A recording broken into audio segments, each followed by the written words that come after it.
Magandang hapon po sa inyo, Alexander Lexter Juice. Let's go for this afternoon's or this evening's update, mga kaibigan. So yes, Donnie posted a different version of the trailer.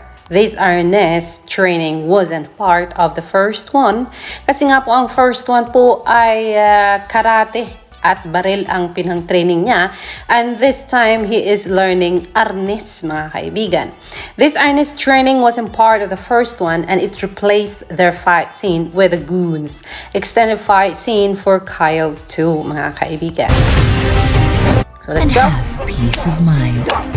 Naasan ang gusto ng katawan. Doblehin mo pa ang iyong pagintala at huwag mawawala ang iyong buo sa mga ginagawa mo. At siya, maasa ka ng gusto.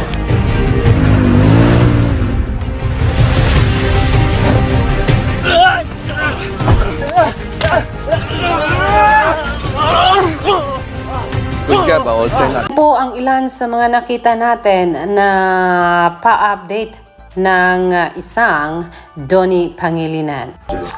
Pero sandali lang, sabi ni Bishop, bakit nga kayo nagkopyahan ng sagot? Masisisi nyo ba ang mga Maiden Warriors kung bakit merong existence na Maiden Warriors? Kayo-kayo din ang may gawa daw. Donnie and Maymay. Let's watch this. Ano ba yan, ha, Bishop? Talaga yung beach. Alam ng lahat. I am very much into the beach compared to the city. Every time I go to the beach, I feel like I'm just in the zone, and relaxed. So it would be maybe like a beach trip. Luna, ang tawag daw sa kanila ngayon ay Lilo Stitch. Ayan, kasi si Master Chef, si Donnie naman, anak ng may-ari, Liam Roa. Tapos si Maymay, Ganun lang. Simple lang naman. Huwag yung masyadong grand. The simpler the better. Perfect date para sa akin. Mas gusto ko kasi simple kasi gusto para mas wait lang. at hindi ko madaling nakakalimutan. Donnie! Hoy! Donnie! Stargazing sa mountain man yan or sa beach. Alam naman nila na gusto ko rin ng stargazing. Road trip. Tapos sunset, sunrise. Sobrang ganda. So that's like a song I would listen to kunyari on a road trip. Or like when you're chilling at the beach. Sobrang ganda ng vibe ng song.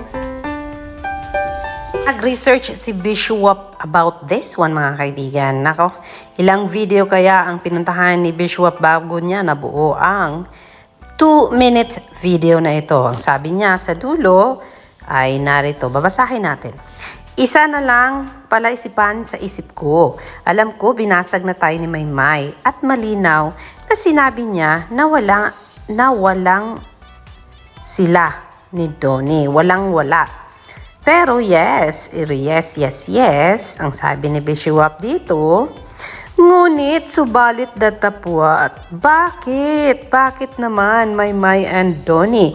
Nagkukopyahan kayo ng sagot sa mga interviews. Kung kaya dahil dyan, nabuo ang Maiden Warriors. Masisisi nyo pa ba ang Diluluminds namin? Nako, Maymay and Donnie, panagutan nyo daw sila. Kasi kayo-kayo lang din dalawa daw ang nag-create ng sarili nyong mundo kasama sila. O diba? And that's it.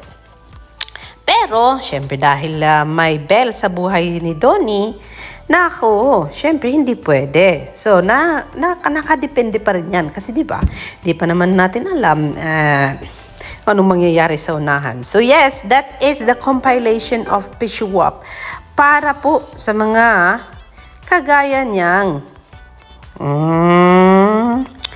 Maiden Warriors, mga kaibigan. Believe ako sa wisdom ni May. Pinag-aralan niya muna at pinag-isipan ng mabuti ang mga post niya. Kasi sabi daw, Aha, sabi ni Jane, 22, di man siya mas yarong bukal or vocal sa kanyang political point of view. Pag nagsalita naman kasi siya, siguradong may sense at may laman ang sabi ni Maymay. Oo nga, Tagalog nga lang. Hindi naman siya yung pala English talaga. Pero, kahit na wag pa ganun pa man, ramdam ng marami ang laman or message niya para sa taong bayan. O, diba? So, yes, mga kaibigan. Marami sa inyo ang nabibitin. Huwag kayong mag-alala kasi ako din po ay nabibitin na. Sabi ni Tita Lucy Hugot, nung April pa last update dito, si Maymay, sana naman mag-update ulit siya. Gawa ng GC. Wala naman update. Paramdam ka naman.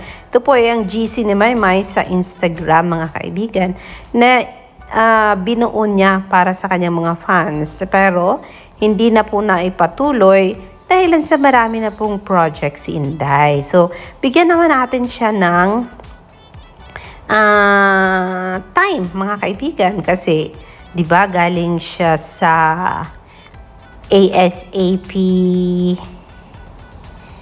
Birmingham. Tapos, nag-umpisa na kaagad yung seryeng Roja. And before that, hindi rin natin siya masisi kasi ginawa in secret itong Happy Crush, mga kaibigan, of which inaantay din natin ang sequel noon, ang next episode noon. So, hayan, hindi natin alam pa paano gagawin na may kasunod na kaagad ang Happy Crush kasi nga po sa ngayon ay kinakain na ng Roja ang kanilang mga panahon, lalo na at mag-uumpisa na ito ngayong October, mga kaibigan. So, wag na natin masyadong i-pressure muna si Inday sa pag-update sa atin sa kanyang Instagram group chat po. Ayan. Sabi dito, Bida Contributor is saying, let's get Doliente99292 in the tweet party circle. Hit that follow button so she won't miss the fun. Sino ba kasi yan, mga kaibigan? Samantala, 1 hour ago, sabi ni Monique, shout out sa iyo. From loving in flood waters as a child to speaking the truth with courage today, our Kabugera Queen Mary reminds us that we deserve leaders with honesty, service with heart, and country filled with real hope. Yan po ay galing kay Monique Dominic. Ito palaga si Monique Dominic ang kaya na nalalike ng ASAP, ng kapamilya, at ng management. Dahilan po sa yung kanya mga post ay talagang may sense. Hindi gaya ng mga vlog ko na kung minsan ay, from here to there lang kasi po ang nakikita natin. So, and there's one more thing that she posted. From wading through flaws as a kid to raising her voice for a better Philippines, our Kabugera Maymay reminds us that we deserve dignity, honesty, and hope. Pero alam niyo pa guys, ito ay parte po sa pagpapatrending ng mga solids and shippers ni Maymay sa Twitter, mga kaibigan. Hashtag Maymay Entrata, hashtag Doni Pangilinan, hashtag Maydon, and at Maymay and at Doni Pangilinan. So, ginagawa nila ito. Aba. So, kung gusto nyong makijoin, makisali para po palaging mapag-uusapan itong Roja, gumawa na kayo ng Twitter account ninyo. And please, join this group para mas lalong masaya sa Twitter. The more daw, the merrier, di ba? So, yes po. Yan po ang latest natin sa mga oras na ito sa